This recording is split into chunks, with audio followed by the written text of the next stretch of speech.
The following presentation is brought to you by the Realm Network.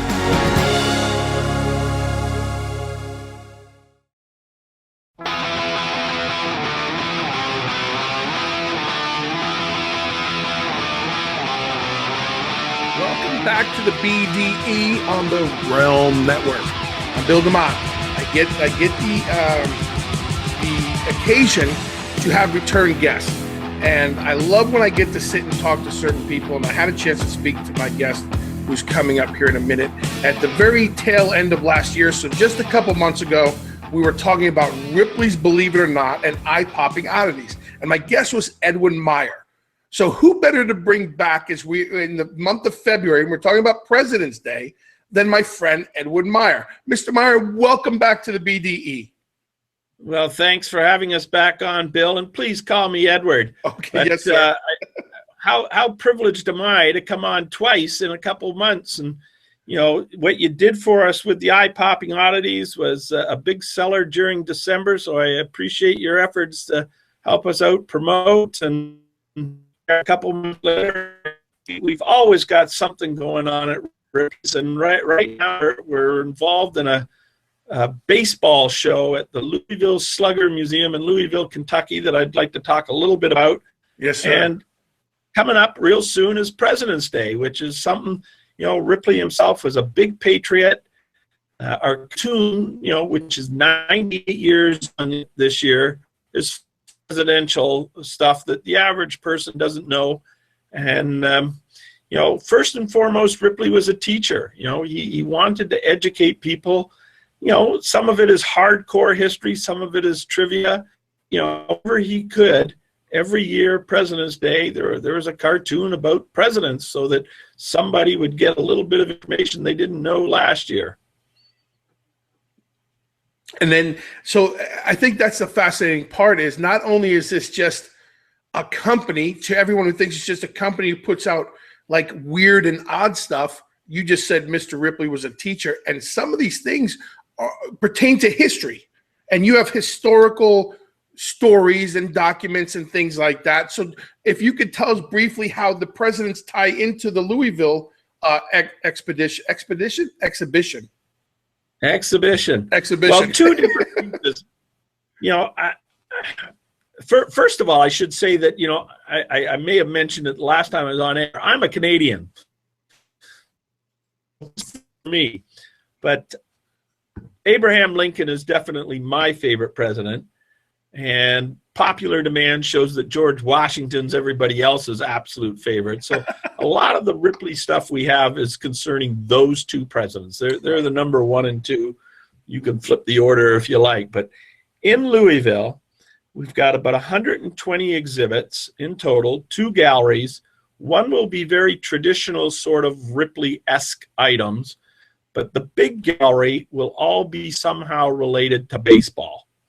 And one of the interesting things we're doing that we've never done before, we've got 30 specific exhibits that we're tying directly to one individual team. We're actually going to have like a treasure hunt. You know, can you find the Toronto Blue Jay exhibit? Can you find the Baltimore Oriole exhibit? And our Washington Nationals exhibit is a really unique handwritten letter from 1789 by George Washington, the president. So he's a brand new president. Handwritten letter, a lock of his hair, which is kind of interesting, and we'll talk about DNA here in a second, plus the presidential seal. Probably, you know, one of the first times he ever used that thing. But framed with the George Washington letter is a letter from his nephew, written to George, asking Uncle George to, well, basically asking him to pay someone, a woman, $100. He doesn't say, can you lend me $100? He says, will you pay her for me? And you don't know why he owes this woman $100, but, you know, there's a real sense that there's something not quite right here in this letter. And so George's letter, which is just, the penmanship is gorgeous, but he's berating his nephew that, you know, you shouldn't be involving the president in your petty little, debts. Right. Yes, I will pay her today, but don't let this happen again. Fatherly sort of letter, shaming this young man into doing the right thing, sort of thing. But you never get a sense of what the $100 debt is all about. But George pays it. And $100 is, a lot of money in 1789. You can only imagine what it's for. But the lock of hair is even more unique than the letter itself, because from that hair, DNA, at some point, science is going to let us remake George Washington. And, believe it or not, Ripley's will be on the forefront of that, as we'll have the DNA to do it. And at that time, and for about the next 100 years, it was very common, instead of an autograph, would be to ask a celebrity, a war hero, the president, people that you honored and thought were very special people, to ask them for a piece of their hair. And so Washington hair, we have several pieces in our collection, some of them quite, but even not, there's more George Washington hair probably than any other president, because it was a popular thing in the late 1700s. We have a few strands of John F. Kennedy hair that purchase price is worth a lot more than Washington's hair, even though it's 200 years older. So, it was very much a collectible of the time, the 18th and 19th century. And we have hair from several other presidents, Teddy Roosevelt, Ronald Reagan, and Abraham Lincoln, my personal favorite president. But Ripley's also has hair from other people, such as Mickey Mantle, Geronimo, Sitting Bull, George Custer. I think it's a unique collectible that people are interested in, that gives you a tangible connection to someone in history that is clearly long gone at this point. And it's all legitimized. It's all has its paperwork. It's all been, the work's been done on it. And that's the thing that's really cool for me. And every time we talk, I learn something new. And Ripley's and the company now and yourself are preserving history. Absolutely. That is one of the things that I think Ripley himself prided himself on, and I sure do. I look at, it's got to be odd and unusual to be in the Ripley collection, but that could be rare as well. Something is one of a kind, and you may not be able to see it at anybody else's collection. I want to add it to the Ripley collection. And, one of the things, probably the single thing I'm most proud of, a connection to Ronald Reagan, who, told Mr. Gorbachev to tear down the Berlin Wall. Well, Ripley's actually owns 160 feet of Berlin Wall, enough to build our own wall and enough to build a building. I was there 3 days after the wall fell in November of 1989. And one of my associates here at the company, thought this was something that we should make an effort. Pure history, is it real? Does it work in Ripley's? And we made the decision that we should go over, and I took a suitcase, a hammer, and a chisel. And, my plan was to get a suitcase full of, fist-sized pieces of the Berlin Wall. Well, we got there, and there was people selling earrings already, 3 days. But, there was people doing all kinds of things with small pieces. And I did fill my suitcase up, and there's a little story there too, I guess. But, very quickly I said, well, why don't we take bigger pieces? What's to stop us from taking, the whole wall? So we dealt directly with the military and the government, and ended up buying 16 10-foot sections. I was able to hand-pick them down the Brandenburg Gate wall. We walked 2 or 3 miles and said, I want that piece, I want that piece, I want that piece. And we brought them back to America. The purchasing of them was easy. The moving them to America was way more difficult, way more costly. But I'm sure they Berlin Wall. That's unbelievable. It's I guess that's where it comes from. Believe it or not, that's unbelievable. But that's so cool to think. And we talked about it with the eye-popping Oddities book. And I'm so happy earlier to hear that the sales are going well, because there's things in there that people, unless you go look for it, you'd never know. And so it's much like the president. So to hear you have all this, the locks of hair and the great stories about them is just fascinating. So on President's Day, we talk a little presidential history and have a little fun. But to know that you have their DNA is incredible. Can you see what I'm holding? It looks like a church. Looks like a church. Hand carved. Basically, it's a toy, but a hand carved wooden model of a church. This was carved by JFK's grandfather for JFK as a child, and it's a replica of the church that he was baptized in. Two totally unique presidential pieces in the Ripley collection. Now, how did you come about that? I mean, I'm just fascinated by how you come across all these things, because I can't walk out my door and find these things. Well, I got to be honest. Historical stuff like we're talking about, typically we're buying from auctions. You know, somebody else has done the hard part, and I'm just looking through a catalog and saying, you know, that'd be a nice piece to add. But, you know, a lot of the Ripley material comes to us from the owners, from the people that the two-headed cow was born on their farm, or, you know, George Washington gave this lock of hair to my great aunt. You know, our patrons supply us probably with as much as 70% of our material, both the literary stuff that we put in books like the eye-popping oddities, or our auditoriums. And we call them auditoriums, spelled O-D-D. We don't use the word right. Yes, sir. around here. We want you to know that it's a little bit different. Well, odd or not, it's interesting nonetheless. And so what other tidbits, because I was doing some homework of my own, trying to find some unique stories, and I found you talk about George Washington, Abraham Lincoln, and the big thing for me, especially from my career going, you know, in the past, was Abraham Lincoln was a wrestler. He was a pugilist is the big word, but he was a fighter and a wrestler, and I thought that was fascinating. Well, Abraham Lincoln is definitely my favorite president. We have a lot of John Wilkes Booth material associated with Lincoln, including one of the pistols that Booth used during the assassination of Lincoln. And I'll talk a little bit more about that in a second. But, you know, one of the things I think is interesting about Lincoln is he's the only president that has a patent. He invented a wagon with an axle that could deal with mud puddles, basically. The first shock absorbers. Lincoln, our only president with a patent. No kidding.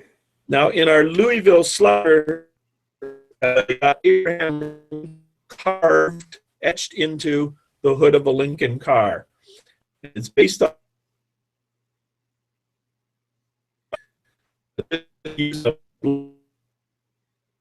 actually recreated this famous portrait of Lincoln on a Lincoln. So that's one piece of Lincoln, one piece of Washington that are going to be in the Louisville Museum. That's cool. Our pistol is probably, I guess it's a little bit of controversy too, but it's probably our most famous historic piece. John Wilkes Booth, famous actor, Ford Theater. He shoots Abraham Lincoln in the head, assassinates him, but after he shoots him, he jumped off the balcony onto the stage of the Ford Theater, then ran out and escaped out the back door. Well, during the jump, he broke his foot, which is significant in his and too far, but he dropped a pistol, a Derringer. And the word Derringer, you know, most people just think of it as a small gun, but Mr. Derringer was a gun maker, and it's a particular style of gun that would hide in the palm of your hand. It's so tiny. Well, turns out that John Wilkes Booth had a matched pair of them. They're etched with his name and Mr. Derringer's name too. If anybody likes guns, they're a beautiful piece of workmanship. But one fell out of his vest pocket onto the stage and was instantly taken and believed to be the murder weapon of Abraham Lincoln. Now, forgive me because I forget how many days later, but they didn't capture Booth for several days. They shot him in a little warehouse up in Maryland, and they found another pistol exactly the same. So they're a matched pair of Derringers, but for almost to the day, 100 years, the one that Ripley's owns was considered the murder weapon. They found it on the stage. Well, modern ballistics in the 1970s, more than 100 years later, proved that the other gun was actually the murder weapon. That one is on display at the Ford Theater, but our Ripley pistol is one of our most expensive and truly unique pieces of Americana on display in our auditorium in Baltimore. So anybody that's interested in John Wilkes Booth connection to Abraham Lincoln, Baltimore's got our main display. Yeah, and nonetheless, it may not be the gun that was used, but it was still owned by John Wilkes Booth. Yes, still there at the murder, and for over 100 years, it was believed to be the gun. I mean, it sold for a whole lot of money, and the other one was thought worthless because the other one was just found. Yeah, unbelievable. I have a very good. We also have a bed from Abraham Lincoln. Really? Yeah, it's good. Extra long because he was almost 6'6". Basically, it's a normal bed, but just a little bit longer. I have a good friend of mine and a friend of my family, close friend, Ron Sedgy, who's in broadcasting, who's a big presidential buff, and his favorite president is Nixon.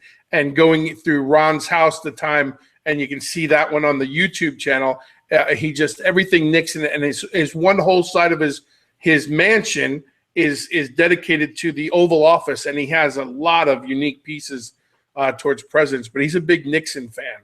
So I think he liked that, but that John Wilkes Booth story, I think, would fit right into what he's into. Well, I think everybody has a favorite president, but again, for Ripley's to get interested, there's got to be a little bit of a weirdness to it. Right. The fact that the gun nobody knew for sure, and how can we know everything there is to know about Abraham Lincoln, but we don't even know the weapon that killed him? Right.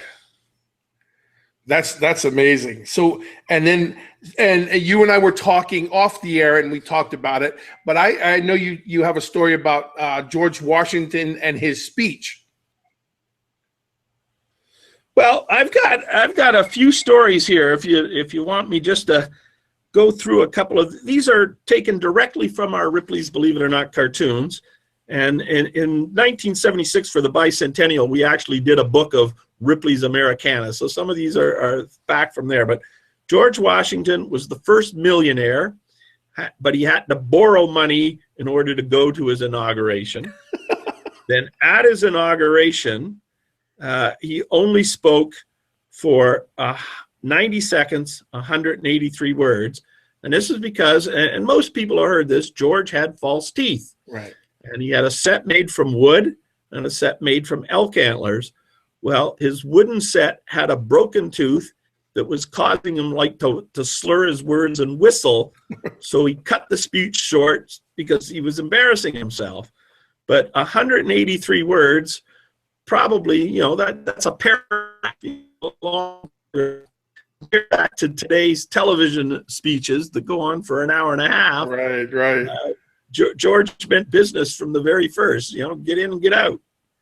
Amazing. Yeah, that's a tweet like they say now. You could get on Twitter for 103 words right now. There you go. George was way ahead of his time. He was ahead of his time. Only president elected by 100% of the population. Yet, he wasn't affiliated with either party. He was just George, the man of the people. During his entire 2 terms, I love this, Washington refused to shake hands. He always bowed. In his entire 8 years, he believed that a handshake was beneath the dignity of the president. Really? So he bows to people rather than shake their hands. Before he's president, 8.5 years in the American Revolution, only soldier in the entire American Revolution that never took a furlough. All never missed a day, never wounded, yet lost 2 horses from underneath of him, but himself, 5 different occasions, thick of the action, people dying around him, wounded, but not him. Everybody shot but George. Somehow, the magic seal around the president. That's it. Yes, sir. One occasion, there was actually 38 soldiers within, feet of him killed, yet he somehow managed to survive. Now, if I go to Abraham Lincoln, as I said earlier, my favorite president had a pet turkey in the White House. Our Thanksgiving traditions of, the president pardoning a turkey date back to Abraham Lincoln because he had a pet and didn't want to kill the pet. Abraham Lincoln was the 2nd member of his family to die by an assassin's bullet. The other was his grandfather. Both were named Abraham. The name Abraham was never used again afterwards. Wow. Family name they gave up on. Yeah, they gave that one up really fast. All right, I love this because Lincoln may be my favorite president, but my favorite writer is William Shakespeare.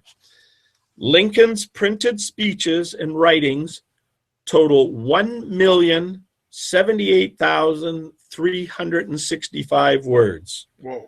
More than the entire Bible and more words written by Shakespeare. Really? Abraham Lincoln, I don't think most of us consider him an author, but one of the great writers of all time. And then more books written about Lincoln than any other president. Than any other president in the history of this country? In this country. You can fill a room with Abraham Lincoln books. Really? So where do you think, let's fast forward to what we're talking about now in President's Day. Who do you see, now I kind of put you on the spot. Who do you see making it into Ripley's now of everybody who's running, and there's a vast array of people as we talk about the presidential elections coming up now. Where does Donald Trump sit in all of that? Do you see him getting into Ripley's? Oh, boy. Well, you're not putting me on the spot because I don't mind talking politics, but I'll probably offend somebody. That's okay. Go for it. I don't think very highly of Mr. Trump, but he's already in Ripley's. What is he in Ripley's for? We have a portrait of Donald Trump in our museum in New York City, right on 42nd Street, made from shredded money. Hundreds and hundreds of little pieces of $1 bills torn up, ripped up by the federal bank system for, being worn out cash. Right. Made into a mosaic of Donald Trump's face. When I saw it, I thought it was a better way to portray Donald Trump. Unbelievable. So so my question is, if his hair is real, is there any chance of getting a lock of his hair to now we're getting funny. I don't believe it's real, so that might be a hard one. They're going to have to prove to me that it's really Donald Trump's hair. He's going to have to go through 2 DNA tests because there's a lot of people who think I might have to cut it myself.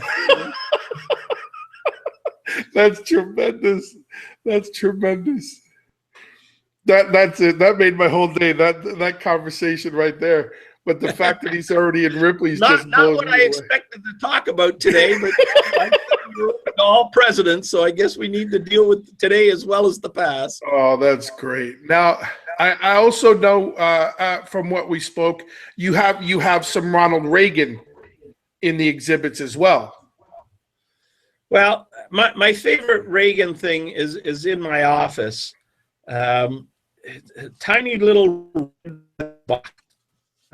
It's just big enough to, hold your keys sort of thing. It's just a tiny box. And on the front of the box, it says, "It can be done." Okay, so that's the slogan. Inside, there's a little bronze plaque, says there's no limit to what a man can do or where he can go if he doesn't mind who gets the credit. Right. And I think that's tremendous quote from a president. I think it really works for all humanity. You know, we all have an ego. We all like to be in charge. We all like to take the credit. But it is so much easier to get things done if you share the credit and work as a team. And I think that's the single biggest thing that, you know, politics is really all about. And I think it's the biggest problem that we've had in the Obama years is that, you know, nobody's working as a team. It can't get done unless you work together. And it doesn't matter, you know, who thought up the idea or who drove it over the finish line. And you know, that's our problem in politics right now, as I see it. Yeah, it's better to get it done than take. Yeah, it's got to be. I have another little quote that I think it's Confucius rather than an American president, but it says the simplest answer is to act. Yeah. And I think that has a lot of merit too. You know, if you look at our presidents in history, you know, they deal with amazingly difficult decisions, but at the bottom, you got to make a decision and you got to act. That's it. Make the decision. And we've had a few presidents that put their feet down and made not anything. I think in recent history, but there was a few who made sure everybody knew they were the boss. Yeah, you know, and I guess my second favorite president is Teddy Roosevelt. You know, I admire several things, but mainly the foundation of the national parks and preservation of our wildlife. But Roosevelt never messed with anybody. He got done. You know, just get out of my way. I'm going to do it. Yeah, it was his way or the highway. Exactly. That's great. So, what other bizarre, like a bizarre, like an oddity story for sure? But is there one out there about a president that's so far out there? Because I'm intrigued by the history part of it, and I'll say it again. Ripley's is more than just oddities. You and the company as a whole and Mr. Ripley set out to preserve history. But I'm always fascinated by the oddest thing out there. Do you have one thing that would strike everybody as going, what the? I never knew that. All right. So, you know, again, still sticking with presidents. And, you know, if you don't like my first one, I've got plan B, plan C. But if I had to pick one item and one item only, Daniel Webster received 8,000 votes for the presidency of the United States after he was dead. After he was dead, he received 8,000 votes. Yeah. How does that happen? Still not in the country, he's dead. So. Well, that's one. Okay, that's really good. What was your plan B? I like plan A. What was plan B? President John Quincy Adams kept a pet alligator in the bathtub.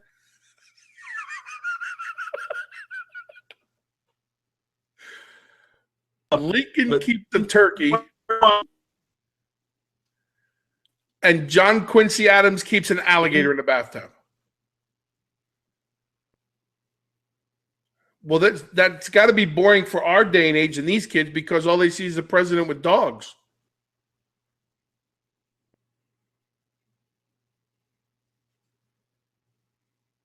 That's amazing. I think I lost you again, Mr. Meyer. I'm going to really be upset with my connection.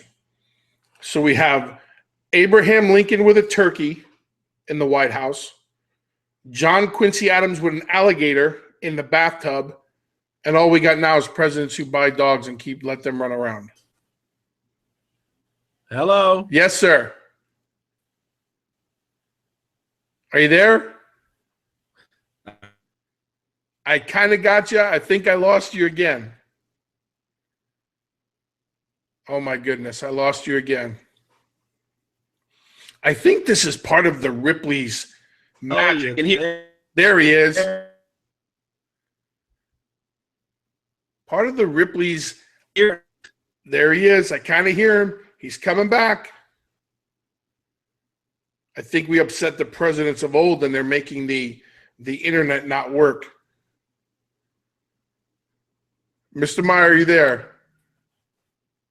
I think that's it. I'm going to say right now here on the Realm Network that on the BDE, on this show, on the Realm Network, that when I speak to Edward Meyer, not only do we talk about oddities, but the oddest things happen on this show.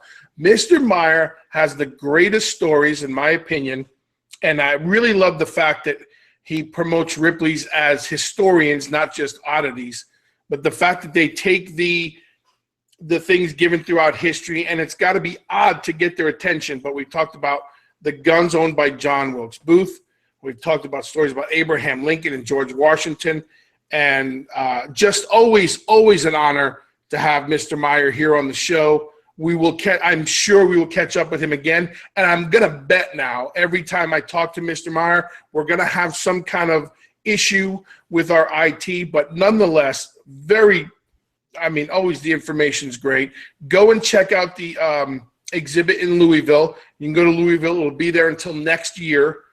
Go to New York, see the Donald Trump face. Go to everywhere where you see Ripley's, believe it or not, especially in Florida. Mr. Meyer's got the greatest stories. And there he is. I see him. Are you back, Mr. Meyer?